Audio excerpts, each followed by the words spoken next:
The Earth. Is it really just a big ball floating in space?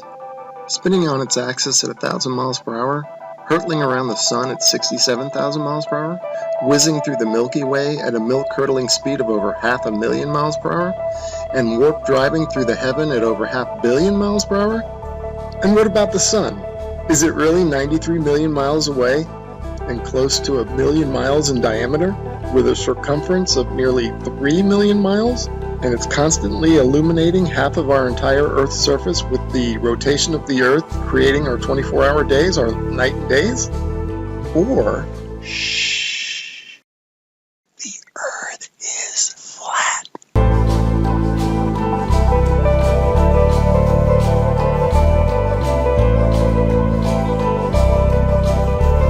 And maybe it's completely still, just like we experience. And maybe the sun isn't big, but is very small and very close, and not illuminating the Earth from 93 million miles, but is illuminating locally. And maybe everything, the sun, moon, and stars, are not far away, but are circling overhead relatively close. In this video, we're going to explore the latter option, and at the end, we're going to reveal startling evidence through the use of time-lapse photography that the sun cannot possibly be 93 million miles away, but is in fact very close, and is illuminating locally as it traverses our flat Earth. Oh man, and watch how this sun comes at you.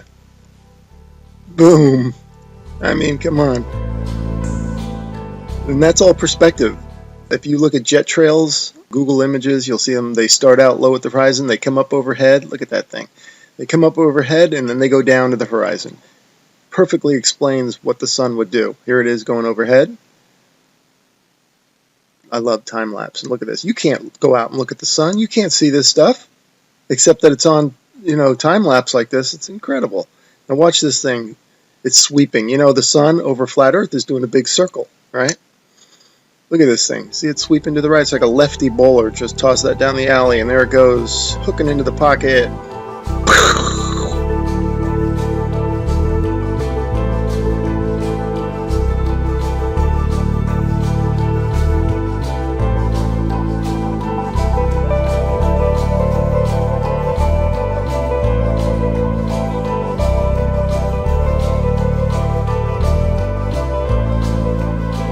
See how the clouds angle down to the horizon. I shot it there. That's exactly how the sun would do on flat Earth. Okay, back to the Copernican principle, and this is what they tell us. The sun is 93 million miles away. Now, I'm going to show you evidence through sunsets that shows the sun light following the sun over the horizon, and it shrinks as it goes over. Now there's no way it would do that if the sun is 93 million miles away. Okay, first I'm going to show you some footage from the ISS.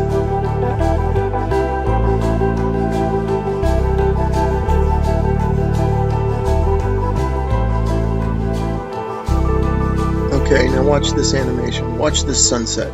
Now this is exactly, if they came to me and said do an animation, this is how I would do it. If the sun were 93 million miles away. Just like that. Have the whole horizon fade evenly. But that's not what we see.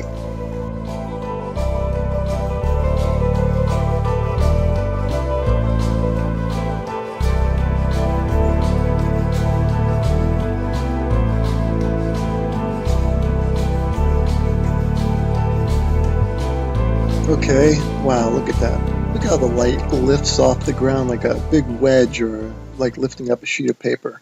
That's incredible footage. Definitely the light's following the sun, right? Okay, next I'm going to show you how a sun that is circling over the Earth, that creates the horizontal aspect of the sun. If you combine that with perspective, which creates the up and down of the sun, the rising and the setting, you get the 23.5 degree tilt that they talk about. It's nothing but perspective and the circling the sun.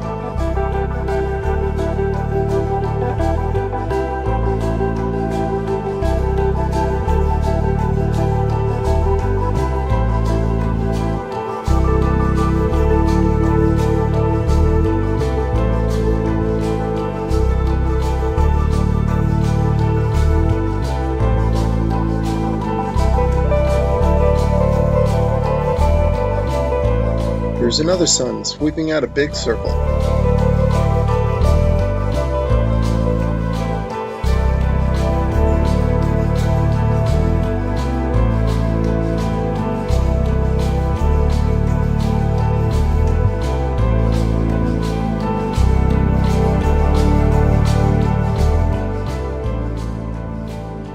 Okay, here's a phenomenon that you might be wondering, how in the heck do you explain this on a flat Earth?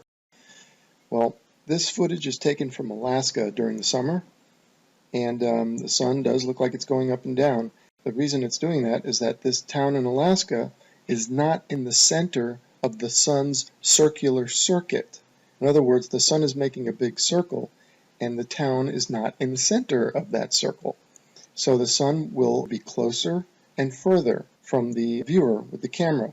That will cause it to go higher and lower, and also maybe even bigger and smaller.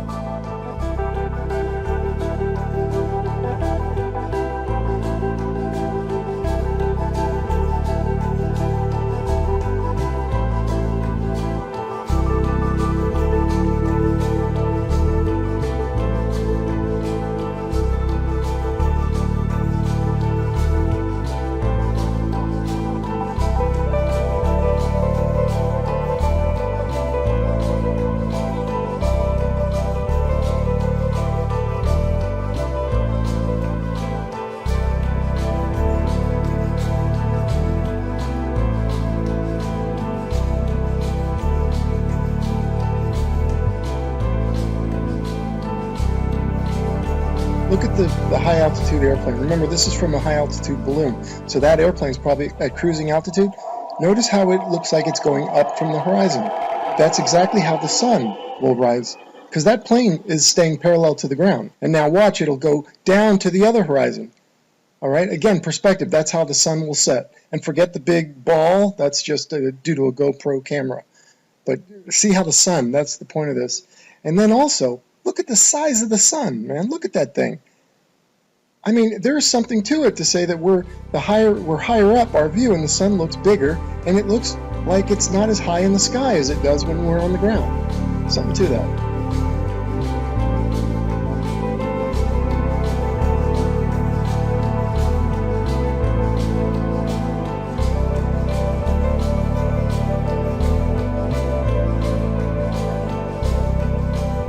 Let's explore this notion a bit further, that the sun looks bigger when filmed from higher up. The next 3 slides, I'm going to do a comparison, a side by side. The one on the left, the camera is above the clouds. The camera on the right is ground level.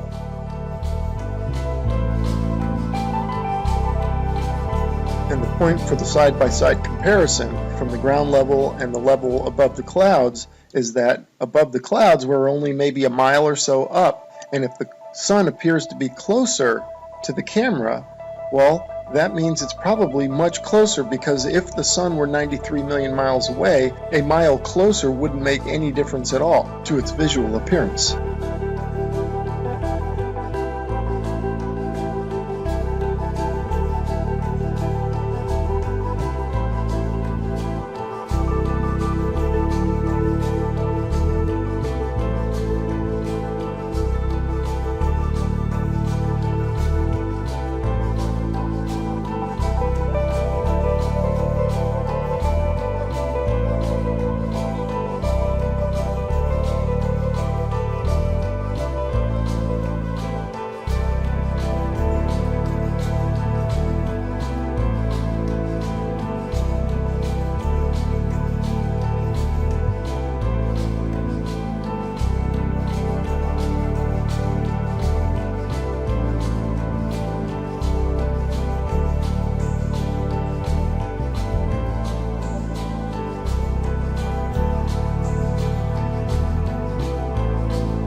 Okay, here's a little illustrator or a little cartoon from a website called timeanddate.com. It's really funny that they would have a perfect illustration of a sun rising and setting on a flat earth due to perspective.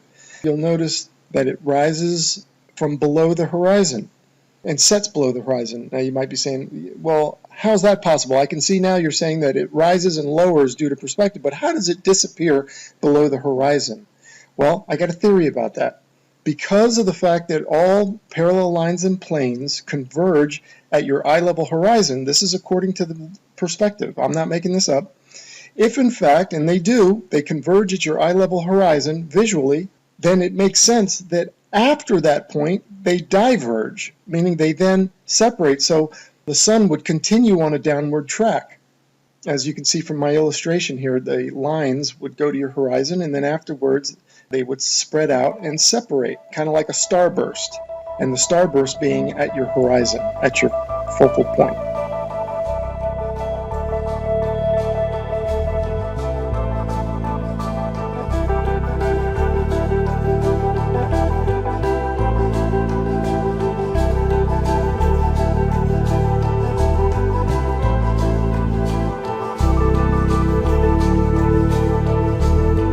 Anyway, without further ado, we're going to start talking about, and I'm going to start showing you the time lapse of the sunsets that I'm talking about that clearly show the sun is close and illuminating locally. Here we go. All right, and here are a couple of time-lapse sunsets, and just like the sunrises at the beginning of this video where you could see the sun coming at you, not maintaining any 93 million mile distance, here you can also see the sun moving away, and it's clearly not due to the rotation of the Earth and a sun that's maintaining 93 million miles away, but the sun is moving over the Earth and moving away from you.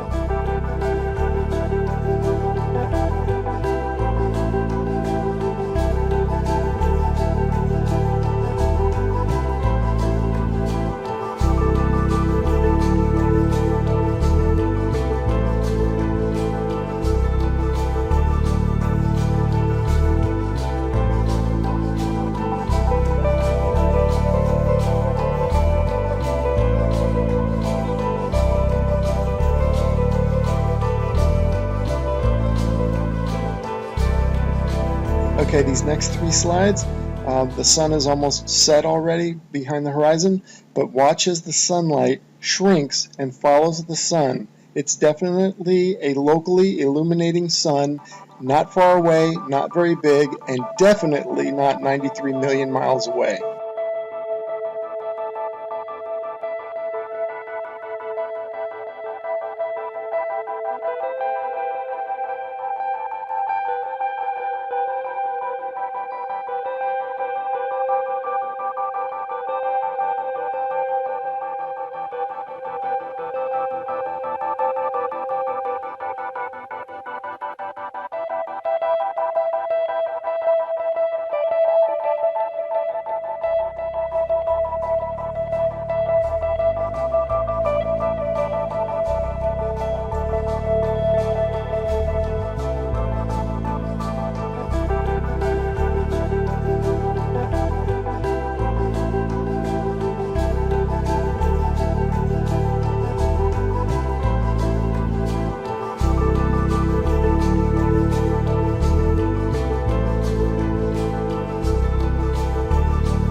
Okay, remember this video from the beginning of the video? I showed you this one and how it's circling over the Earth, and watch it sweep to the right like a bowler bowling it in there for a strike.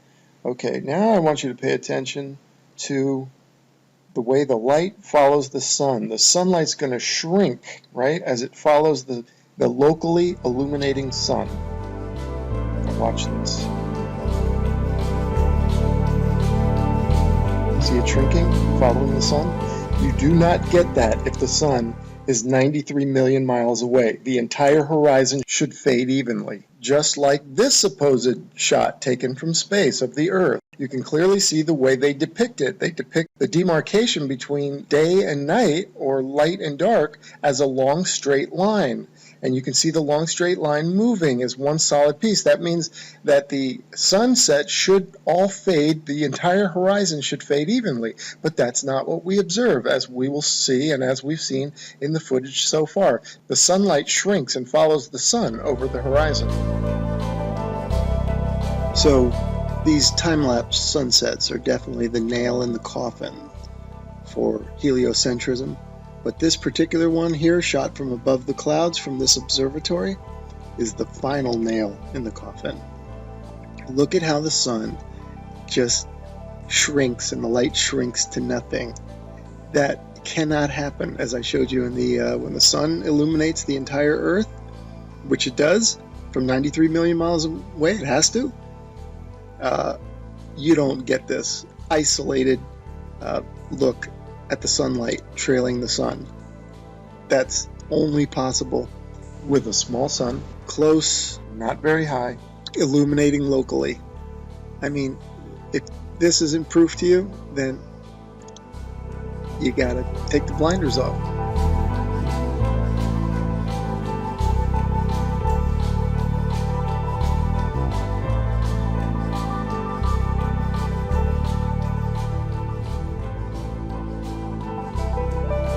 Okay, and finally I want to show you some examples of local illumination, or a city in the background. This is from Grand Canyon National Park. You can see Las Vegas is one of them. You can see the stars going down, so you know that's not the sun. That's the glow of Las Vegas, it says. You can see that's local illumination. I'm just making an example showing you here's Tuba City and a little bit of Flagstaff. Now, in this one here, you see two lights. Obviously, we don't have two suns, but these are two cities lit up, and it's just to show it looks just like the sun going over the horizon. That's the point of me showing that. That's local illumination at work. The sun is not 93 million miles away, because if it was, the entire horizon would fade evenly, and the entire horizon would fade at the same time. Not what we see here, which is the small sun cruising over the Earth and the light is following it. Case closed.